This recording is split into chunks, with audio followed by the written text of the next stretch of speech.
carefully. Oh my god, you guys, I'm just kidding. It does not pull your hair out, so that's one good thing about it. It's supposed to beep when it's done, but it kind of takes a while. I don't usually like to hold the curls that long, and as you can see, it looks a little bit funky.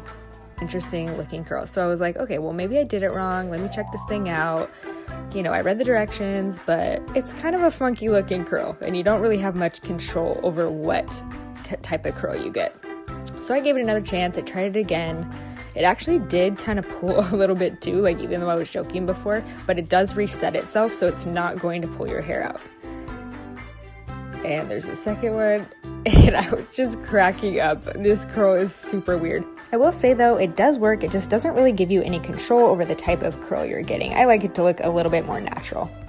So I grabbed out my StyleCraft flat iron and I did some natural waves so you can just compare the difference. Obviously this looks so much better. I'm just more into like a beachy natural wave, so I could really achieve this with the StyleCraft. And to be fair, I've seen a lot of people use this and have success with it, but maybe I'm just weird. It just didn't really work for me.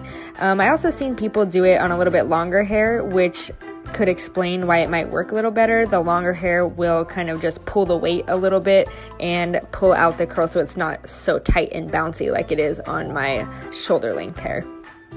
And listen, this is the first time I ever tried using the spin and curl, and it was difficult for me to use. I'm a professional hairstylist, so I'm so used to working with just a normal iron or a flat iron. So of course, like there's probably just a learning curve you have to get over, and maybe it's easier to use later, but I feel like if it's something that you're going to be giving to your clients or it's something that consumers are buying, it should be easier to use than a normal iron. One thing too is it kind of takes a while for the curl to set. It takes over 5 seconds, and I don't usually like to hold a curl for that long. I just kind of like to turn it on high heat and do it quickly and release. So that's one thing I wasn't too fond of either. And I just like having more control over what I'm doing. You only can get one type of curl with this, so you're not gonna have any versatility with it. It does switch directions, which is nice, so you could curl away from your face or toward your face. I also noticed it's very inconsistent. I tried leaving the ends out to see if there could be, you know, just a different look, and it just looks awful. It just looks kind of weird.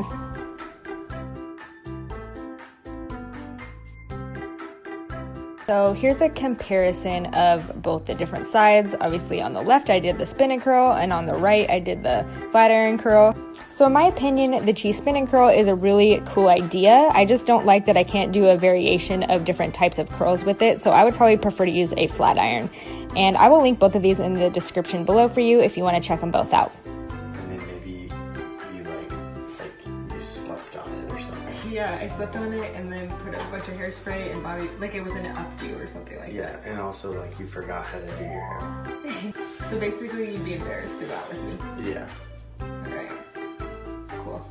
So I just went back in and tried to see if I could kind of reform the curls that I didn't like before, and the flat iron was able to do it pretty well for me because you can actually smooth and curl at the same time. So if you've never curled with a flat iron, it's super easy. Just make sure at the top, what you do at the top is super important. You just want to make sure you're not holding it in one place for too long so that you are not creating kinks in the hair.